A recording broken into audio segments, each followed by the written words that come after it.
ಅದು ಬೆಂಗಳೂರಿನ ಕೂಗಳತೆ ದೂರದಲ್ಲಿರುವ ಪ್ರಸಿದ್ಧ ಟ್ರೆಕ್ಕಿಂಗ್ ತಾಣ. ಆ ಟ್ರೆಕ್ಕಿಂಗ್ ತಾಣಕ್ಕೆ ಸಾಕಷ್ಟು ಜನರು ಭೇಟಿ ನೀಡ್ತಾರೆ. ಟ್ರೆಕ್ಕಿಂಗ್ಗೆ ಬರುವ ಚಾರಣಿಗರಿಗೆ ಸೌಂದರ್ಯ ದರ್ಶನ ಮಾಡಿಸಿ ಅವರನ್ನ ಸುರಕ್ಷಿತವಾಗಿ ಕರೆದುಕೊಂಡು ವಾಪಸ್ ಬರೋದಕ್ಕೆ ಮಾರ್ಗದರ್ಶಕರನ್ನ ನೇಮಿಸಲಾಗಿದೆ. ಆದರೆ ಆ ಮಾರ್ಗದರ್ಶಕರಿಗೆ ಸತತ 6 ತಿಂಗಳಿಂದ ಸಂಬಳವನ್ನ ಕೊಡದೆ ಸರ್ಕಾರ ಸತಾಯಿಸುತ್ತಿದೆ. ಈ ಕುರಿತ ಡೀಟೇಲ್ಸ್ ಇಲ್ಲಿದೆ, ನೀವೇ ನೋಡಿ. 6 ತಿಂಗಳಿನಿಂದ ಚಾರಣ ಮಾರ್ಗದರ್ಶಕರಿಗಿಲ್ಲ ವೇತನ. ಅರಣ್ಯ ಇಲಾಖೆ ನಿರ್ಲಕ್ಷ್ಯಕ್ಕೆ ಚಾರಣ ಮಾರ್ಗದರ್ಶಕರ ಆಕ್ರೋಶ. ವೇತನ ನೀಡುವಂತೆ ಮಾರ್ಗದರ್ಶಕರ ಪಟ್ಟು. ಮೈಗೆ ತಾಕುತ್ತಿರುವ ಬೆಳ್ಳಿ ಮೋಡಗಳು. ಸ್ವರ್ಗದಿಂದ ಧರೆಗಿಳಿದ ಪ್ರಕೃತಿ ಸೌಂದರ್ಯ. ಭೂಮಿಯಿಂದ ಆಕಾಶಕ್ಕೆ ಏಣಿಯಂತಿರುವ ಗಿರಿಶಿಖರ. ಇಂತಹ ಮನಮೋಹಕ ದೃಶ್ಯಗಳಿಗೆ ಸಾಕ್ಷಿಯಾಗೋದು ಸ್ಕಂದಗಿರಿ ಬೆಟ್ಟ. ಈ ಸ್ಕಂದಗಿರಿ ಇರೋದು ಬೆಂಗಳೂರು ನಗರದಿಂದ 60 ಕಿಲೋಮೀಟರ್ ಹಾಗೂ ಚಿಕ್ಕಬಳ್ಳಾಪುರದಿಂದ 3 ಕಿಲೋಮೀಟರ್ ದೂರದಲ್ಲಿ. ಈ ಸ್ಕಂದಗಿರಿ ಚಾರಣಿಗರ ಹಾಟ್ಸ್ಪಾಟ್ ಕೂಡ ಹೌದು. ಹೀಗಾಗಿ ಪ್ರತಿನಿತ್ಯವೂ ಆನ್ಲೈನ್ ಮೂಲಕ ಕಾಯ್ದಿರಿಸಿಕೊಂಡು ನೂರಾರು ಮಂದಿ ಸ್ಕಂದಗಿರಿಗೆ ಚಾರಣಕ್ಕೆ ಬರ್ತಾರೆ. ಪ್ರತಿಯೊಬ್ಬರ ಬಳಿಯೂ ಚಾರಣದ ಶುಲ್ಕ ಅಂತ 600 ರೂಪಾಯಿ ವಸೂಲಿ ಮಾಡಲಾಗುತ್ತೆ. ಇನ್ನು ಚಾರಣಕ್ಕೆ ಬರುವವರನ್ನ ಸುರಕ್ಷಿತವಾಗಿ ಕರೆದುಕೊಂಡು ಹೋಗಿ ಬರಲು ಅರಣ್ಯ ಇಲಾಖೆ ಮಾರ್ಗದರ್ಶಕರನ್ನ ನಿಯೋಜನೆ ಮಾಡಿಕೊಂಡಿದೆ. ಒಂದು ಟ್ರಿಪ್ ಚಾರಣ ದರ್ಶನ ಮಾಡಿದ್ರೆ ಒಬ್ಬ ಮಾರ್ಗದರ್ಶಕರಿಗೆ ಇಲಾಖೆಯಿಂದ 800 ರೂಪಾಯಿ ಸಂಭಾವನೆ ನೀಡಲಾಗುತ್ತೆ. ಆದ್ರೆ ಅರಣ್ಯ ಇಲಾಖೆ ಕಳೆದ 6 ತಿಂಗಳುಗಳಿಂದ ಚಾರಣ ಮಾರ್ಗದರ್ಶಕರಿಗೆ ಸಂಭಾವನೆಯನ್ನೇ ನೀಡಿಲ್ಲ. ಇದರಿಂದ ಇಲಾಖೆಯ ವಿರುದ್ಧ ಚಾರಣ ಮಾರ್ಗದರ್ಶಕರು ಆಕ್ರೋಶ ವ್ಯಕ್ತಪಡಿಸುತ್ತಿದ್ದಾರೆ.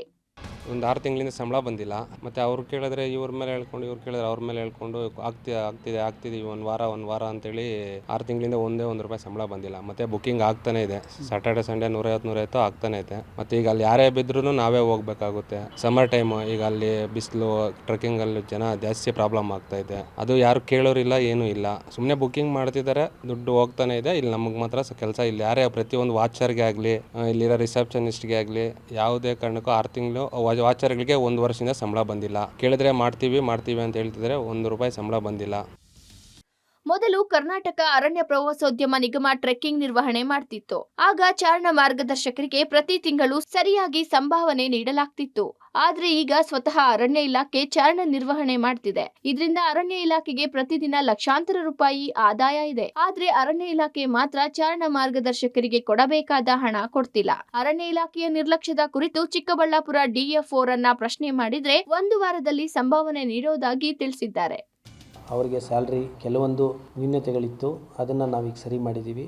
ಅದು KYC ಅಪ್ಡೇಟ್ ಎಲ್ಲ ಆಗಿದೆ. ಈಗ ಒಂದು 2-3 ದಿನದಲ್ಲಿ ಕೂಡ ಅವ್ರಿಗೆ ವೇತನನ್ನು ಕೂಡ ನೀಡ್ತಾ ಇದ್ದೀವಿ. ಮತ್ತು ಇದ್ರ ಬಗ್ಗೆ ಹೇಳ್ಬೇಕಂತ ಹೇಳಿದ್ರೆ, ನಾವು ಕ್ಯಾರಿಂಗ್ ಕೆಪಾಸಿಟಿ ಯಾಕೆ ಮಾಡಿದ್ದೀವಿ ಅಂತ ಹೇಳಿದ್ರೆ, ಈಗ ಅರಣ್ಯದ ಮೇಲೆ ಹೆಚ್ಚಿನ ಒತ್ತಡ ಬೀಳಬಾರ್ದು. ಮತ್ತು ಅಲ್ಲಿ ಕಾಡು ಪ್ರಾಣಿಗಳಿದೆ, ಅದನ್ನು ಕೂಡ ಸಂರಕ್ಷಣೆ ಮಾಡಿಕೊಂಡು ಚಾರಣಗಾರರಿಗೂ ಕೂಡ ನಾವು ಅನುಮತಿ ನೀಡಬೇಕಾಗಿರುತ್ತೆ. ಎರಡೂ ನಾವು ಬ್ಯಾಲೆನ್ಸ್ ಮಾಡಬೇಕಂತ ಹೇಳಿದಾಗ ನಾವು ಕ್ಯಾರಿಂಗ್ ಕೆಪಾಸಿಟಿ ಅಂತ ಬರುತ್ತೆ. ಬೇಸ್ಡ್ ಆನ್ ದಟ್ ನಾವು ಚಾರಣಪಥನ ನಿರ್ವಹಿಸ್ತಾ ಇದ್ದೀವಿ.